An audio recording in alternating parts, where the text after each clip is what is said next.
వాయువ్య బంగాళాఖాతంలో అల్పపీడనం కొనసాగుతుంది. దానికి అనుబంధంగా ఉపరితల ద్రోణి కొనసాగుతుంది. వీటి ప్రభావంతో ఉత్తర కోస్తాలో వర్షాలు కురుస్తున్నాయి. తీర ప్రాంతం అలజడిగా ఉంటుందని వాతావరణ శాఖ అధికారులు తెలిపారు.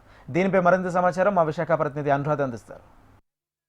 వాయువ్య బంగాళాఖాతంలో అల్పపీడనం ప్రస్తుతం కేంద్రీకృతమైంది. అల్పపీడనం పశ్చిమ బెంగాల్ నుంచి ఉత్తర ఒడిశా మీదుగా ప్రస్తుతం ప్రయాణం చేస్తూ ఉంది. అయితే అల్పపీడనం ప్రభావంతో తెలుగు రాష్ట్రాల్లో భారీ నుంచి మోస్తరు వర్షాలు కురిసే అవకాశం ఉందని వాతావరణ శాఖ అంచనాలు వేస్తుంది. మరోవైపు దీనికి అనుబంధంగా ఒక ఉపరితల ద్రోణి కూడా జార్ఖండ్ వరకు కొనసాగుతున్న నేపథ్యంలో వీటి ప్రభావంతో ఇటు ఉత్తర కోస్తా ఆంధ్రాలోని అటు తెలంగాణలోని కూడా విస్తారంగా వర్షాలు అయితే మాత్రం కురుస్తున్నాయి. మరొక 4 రోజుల పాటు ఇదే వాతావరణం ఉంటుందని వాతావరణ శాఖ అంచనాలు వేస్తుంది. అయితే ఉత్తర ఒడిశా మీదుగా ఈ ప్రస్తుతం కేంద్రీకృతమైన అల్పపీడనం ప్రయాణిస్తున్న నేపథ్యంలో పశ్చిమ బెంగాల్ వరకు కూడా తీర ప్రాంతాలన్నీ కూడా అలజడిగా ఉంటాయి. సముద్రంలో అలల ఉధృతి కొనసాగుతుంది కాబట్టి మత్స్యకారులు చేపల వేటకు వెళ్లవద్దని వాతావరణ శాఖ ఇప్పటికే ఒక సూచనలు అయితే జారీ చేసింది. మరోవైపు తీరంలో గంటకు దాదాపుగా 40 నుంచి 50 కిలోమీటర్ల వేగంతో గాలులు కూడా వీస్తాయి కాబట్టి ఎవరైనా చేపల వేటకు వెళ్లి ఉంటే గనక వాళ్ళంతా కూడా షెల్టర్ జోన్స్ తీసుకోవాలి. 3 రోజుల పాటు సముద్ర తీర ప్రాంతం అంతా అలజడి వాతావరణంతో ఉంటుంది కాబట్టి షెల్టర్ జోన్స్ లో ఉండాలి అని చెప్పి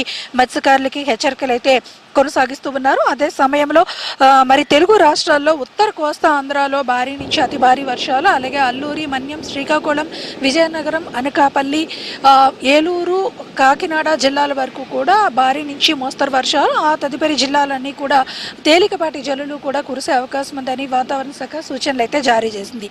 అయితే అల్పపీడనం మరికొంత సమయం తర్వాత కానీ అది బలపడుతుందా లేదా అన్న వాతావరణం ఖచ్చితమైన రిపోర్ట్ అయితే వచ్చే అవకాశం లేదు. మరికొంత సమయం పడుతుంది దానికి అనేది వాతావరణ నిపుణులు అయితే అంచనాలు వేస్తున్నారు. ప్రస్తుతం అల్పపీడనం కొనసాగుతూ ఉన్న నేపథ్యంలో అలాగే దానికి అనుబంధంగా ఒక ఉపరితల ద్రోణి కూడా ఉన్న నేపథ్యంలో ఈ ప్రభావంతో తెలుగు రాష్ట్రాల్లో విస్తారంగా 2 రోజుల పాటు వర్షాలు కురుస్తాయి. మరొక 2 రోజుల పాటు తేలిక నుంచి మోస్తరు వర్షాలు కురిసే అవకాశం ఉందని వాతావరణ శాఖ అంచనాలు వేస్తుంది. ముఖ్యంగా ఉత్తర కోస్తా ఆంధ్రాలో కూడా ఎక్కువ వర్షపాతం కురిసే అవకాశం ఉంది కాబట్టి ఇక్కడ తీర ప్రాంతాల ప్రజలు, జిల్లా యంత్రాంగం అప్రమత్తంగా ఉండాలని వాతావరణ శాఖ సూచిస్తుంది.